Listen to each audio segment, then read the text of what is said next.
오늘 제가 할 거는 도수치료의 이해 및 폴스파인 테크닉에 대해서 강의를 해드릴 거예요. 그래서 그렇게 크게 중요치 않은 거는 그냥 슬라이드만 보여드리고 빨리빨리 넘어가고, 중요한 거는 제가 강조해서 설명을 드려갖고 여러분들이 이해하실 수 있도록 도수치료의 이해에 대해서 설명드리겠습니다.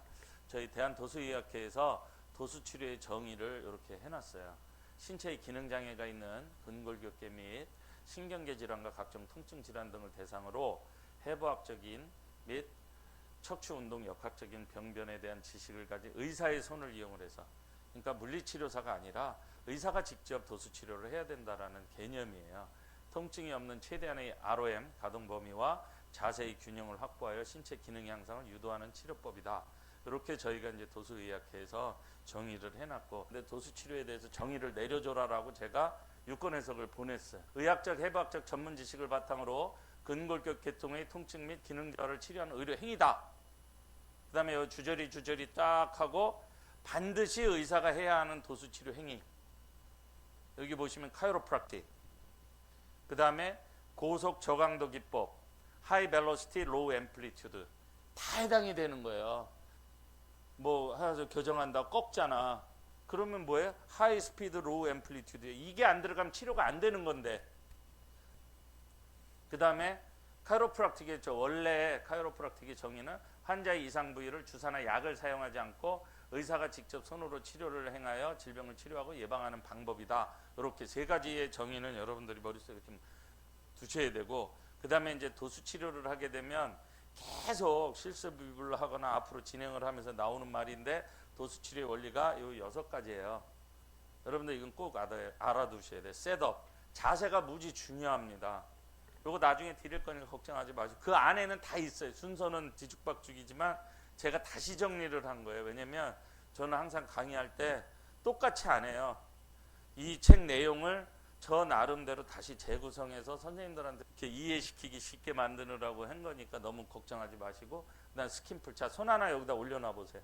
점 하나 딱 찍어서 선생님이 원하는 해갖고 힘을 한번 싹 줘보세요. 내가 처음에 댔던 자리에 이 손가락이 있어요? 엉뚱한 데가 있죠. 이게 바로 스킨풀의 개념이에요. 정확하게 치료하려고 그러면 피부가 밀려도 내가 의도한 포인트에 그대로 치료하는 내 손의 위치가 정지되어 있어야지만 치료가 됩니다.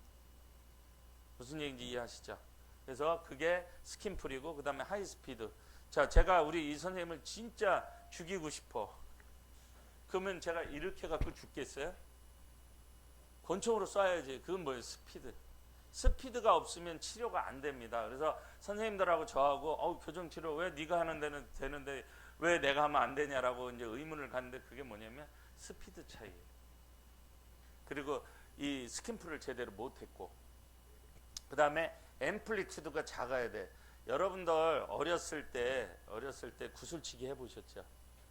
그러면 얘를 정확하게 맞추려고 그러면 앞에서 이렇게 해갖고 톡 해야지 정확하게 맞출 수 있었잖아요. 근데 이렇게 해갖고 던져봐. 앰플리튜드가, 이게 바로 앰플리튜드의 개념이에요. 나중에 이제 저기 강의하면서 우리 이만호 부회장님이나 한영찬 부회장님이 계속 이 얘기는 할 거예요. 그 다음에 교정의 방향. 선생님한테 이거를 주고 싶어. 그럼 이 방향으로 가야 되잖아요. 근데 내가 이 방향으로 주면 선생님한테 가겠어요? 안 간단 말이에요. 그러니까 그 방향이, 치료하고자 하는 방향이 일치해야 돼요. 이거를 바로 LOC라고 얘기를 해요. 그 다음에 대부분, 자, 허리 아파서 이렇게 갖고 왔어요. 예를 들어. 그럼 이렇게 해줘야 되잖아요. 근데 우리가 각도로 생각을 하면 이쪽은 옵투스 앵글이에요. 맞아요? 둔각이란 말이에요. 이쪽은 예각이에요. 에큐트 앵글이에요. 그래서 이 옵투스 앵글 쪽을 우리는 오픈 웨지라고 그래요. 그래서 이렇게 됐으면 이거를 이렇게 해줘야 되잖아요. 그래서 오픈 웨지 사이드를 크로즈 해줘라, 이 소리예요. 이해하셨죠? 여기까지? 요거는 계속 반복해서 나오니까 여기서 이제 끝내고, 저희 도수의학회에서 분류를 했어요. 그래서 제너럴 다이나믹 지금 교과서를 쓰고 있는데, 이 분류에다가 폴스파인을 집어넣어놨어요. 지금 우리 같이 그 학술위원회에서 지금 책을 쓰고 있거든요. 그래서 올해 안에 이제 책이 나올 건데 저희 풀스파인 테크닉을 저는 제네럴 다이나믹 매니플레이션에다가 분류를 하고 싶은데 우리 학회에서는 여기다 집어넣어놨어요. 그 다음에 이제 그 인스트루먼트 어시스티드 매니플레이션 하는 거는 그 지금 바이오 밸런스 건이 여기에 해당하는 거죠. 도구를 이용한 이 교정 치료 하는 항목에 들어가고 이런 것이 있다. 그 다음에 이제 제가 교정 치료를 하면 일단 통증이 없어집니다. 그리고 ROM 좋아지고 아까 우리 선생님 좀 편해지셨죠. 네. 그 다음에 디서빌리티가 릴리프 되고 그 다음에 데일리 리빙 액티비티가 리턴되고 머슬이 스트렝스닝 되고 그 다음에 게이트가 임프루브 되고 포스처 임프루브. 그래서 저는 측만증 치료도 하고요. 측만증 치료도 하고 휜다리 교정도 합니다. 근데 그게 되게 측만증이나 휜다리는 실비보험이 안 되는데 보호자들은 되게 원하잖아요. 그래서 실비로 안 해주고 하기 때문에 실손보험사하고 싸움할 이유도 없어요. 그래서 나중에 여러분들이 측만증 클리닉이나 아니면 휜다리 클리닉을 여러분들이 붙이면 제3지대, 제3지대. 의보도 아니고 실손보험도 아닌 제3지대. 그래서 비급여로 받으시면 된다고. 나중에 문제가 생기더라도. 그래서 그 기본이 그거를 바로잡는 기본이 되는 게 제가 가르쳐드리는 풀스파인 테크닉이에요. 그 다음에 도수치료의 적응증은 싹 다라고 생각을 하시면 돼요. 몸이 찌뿌드하다, 피곤하다 이럴 때 싹 다 해주시면 돼요. 그래서 저는 적응증에 대해서는 걱정 안 하는데 한번 읽어보시고요. 합병증은 제일 큰 게 리프랙처예요. 머스트 커먼한 게 리프랙처. 그래서 아직까지 뭐 이거 갖고 문제된 건 한 번도 없고요. 이런 합병증들이 생기고 근기증은 이제 뭐 골절이라든가 가우트라든가 이런 것들 한번 읽어보시면 되고요. 환자한테 저는 요거를 A4 용지에다가 코팅을 해서 보여줍니다. 제가 환자가 처음에 오면 여기서부터 이제 우리 진료실 바깥에서 우리 간호조무사가 문진표를 작성을 해줍니다. 그래서 이따 차트 이제 보여드릴 건데 그렇게 되면 진료실에 오면 제가 이제 ROM 체크해야 되면 하고 피지컬 하면 하고 그 다음에 요 그림 여기 나와 있는 이 페인봇으로 요거는 아픈 부위를 찾아줘요. 색깔로. 그래서 빨간색이 나오면 안 좋은 부분 그런 것들을 이제 환자한테 그리고 환자 보호자한테 보여주고 이렇게 이제 진단에 필요한 검사 저희는 이제 병원급이라 엑스레이, 초음파, CT, MRI, 랩 다 할 수 있어요. 근데 이제 로컬들은 되게 엑스레이나 여러분들이 이제 뭐 피검사 정도 할 수 있겠죠. 뭐 다른 장비 갖고 계신 분은 이제 더 하실 수 있고, 그다음에 CT 갖고 있으신 분은 CT 하실 수 있고, 저는 이제 HRV 검사를 합니다. 하트레이트 바이어빌리티 측정하는 그게 인정 비급여예요. 그래가지고 저는 이제 케이스 할 때마다 되게 좋아요. 근데 왜 하냐면 HRV가 자율신경의 상태를 반영하고 체크하는 장비예요. 아시죠? 그러면 우리 정형외과 선생님도 계시고 마취과 선생님도 계시고 그러는데 우리 몸에 통증이 생길 때 변화가 일어나는 순서가 어디서부터 일어나요? 그냥 우리 몸에 통증이 있다. 그러면 제일 먼저 일어나는 자율신경의 변화부터 일어나잖아요. 그 다음에 감각신경, 그 다음에 운동신경으로 이렇게 넘어가잖아요.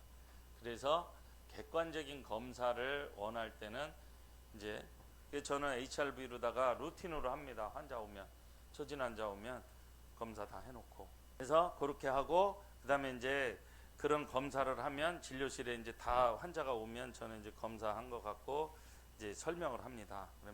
그 다음에 치료 계획을 세워가지고 저는 이제 약도 주고요, 주사도 하고 신경관내, PDMB, 너브블러, 프로로, IMS, PT, 풀스파인 테크닉 다 이 중에서 이제 필요한 치료를 다 골라서 하거든요.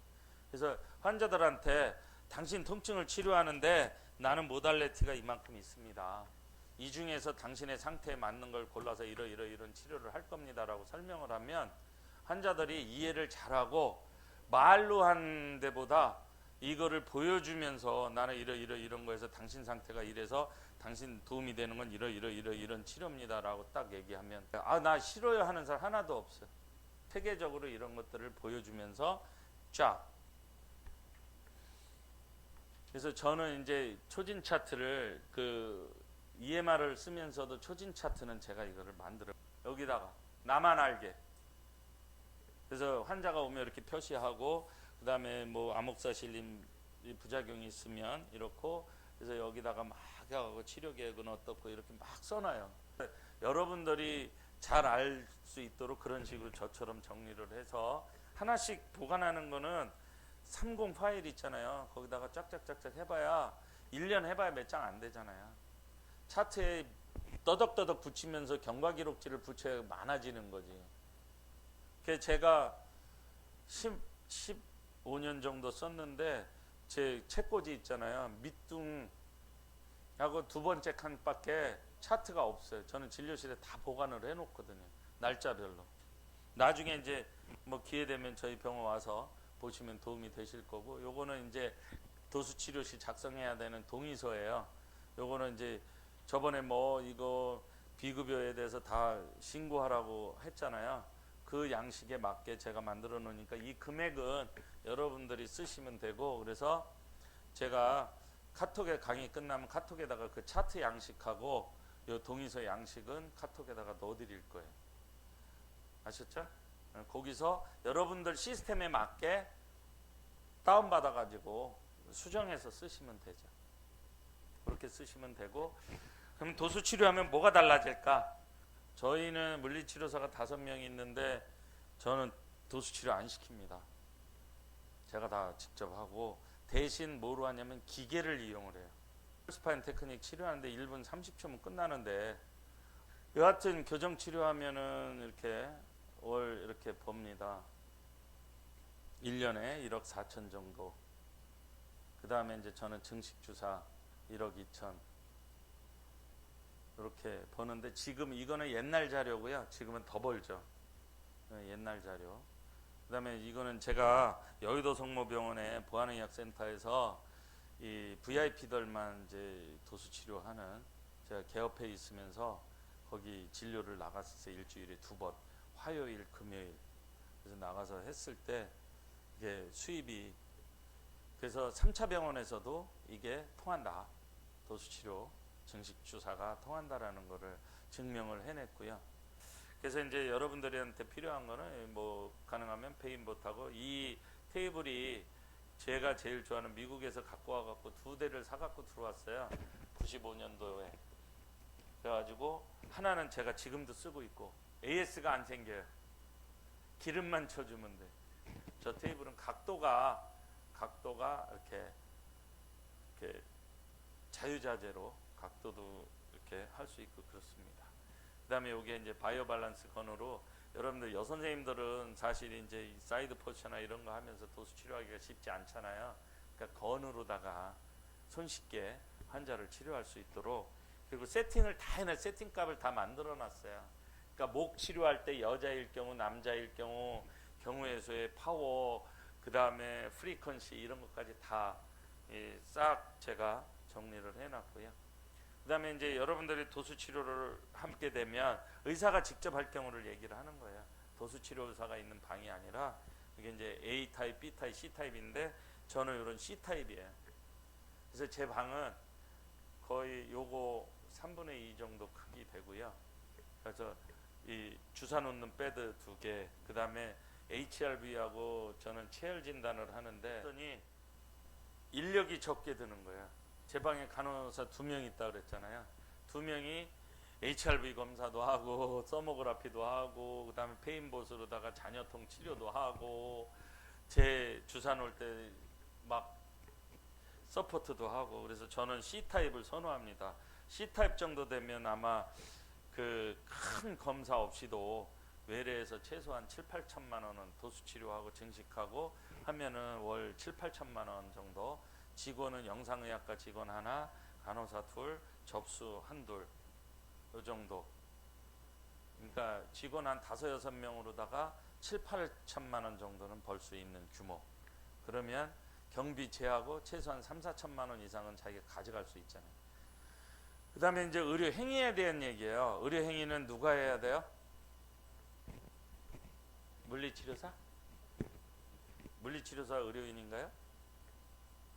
시험 잘 보셨구나. 의료인만이 의료 행위를 할 수 있어요. 근데 의료법에 의료 행위에 대한 규정이 없어요. 이 대법원 판례를 따르고 있어요. 의학적 전문 지식을 기초로 하는 경험과 기능으로 진찰, 검안, 처방, 투여 또는 외과적 시술을 시행해야 하는 질병 예방 또는 치료 행위 및 그 밖에 의료인이 행하지 아니하면 보건위생상 위해가 생길 우려가 있는 행위를 의미한다. 그러니까 위험성이 있기 때문에 의료인이 해야 된다라는 얘기의 취지는. 그러니까 의료 기사들은 의료인이 아니잖아요. 그러니까 의료 행위를 시키면 안 돼. 그래서 의료행위의 주체는 의사라는 거죠. 그런 얘기. 요거는 이제 나중에 한번 읽어보시고 의료인은 이렇고, 그 다음에 이제 의료법에 보면 무면허 의료행위의 금지가 조항이 있습니다. 의료인이 아닌 자로 하려금 의료행위를 하게 한 때는 1년 범위에서 면허 자격을 정지시킬 수 있어요. 의사가 아닌 뭐 이런 거 뭐 그렇고, 그 다음에 이제 과잉진료라는 말들 실손보험사들이 많이 쓰고 있잖아요 현재. 그죠? 과잉진료 요새 방송에도 많이 나오는데, 의료법령상 과잉진료의 정의를 규정하고 있지 않다. 그래서 의료행위와 진단은 의료인의 전문적인 의학적 지식과 경험에 따라 시행하는 것이기에 뭐 이래 해갖고 의료법 위반이 아니다. 그래서 검사고 뭐건 다 할 수 있는 거예요 의사면.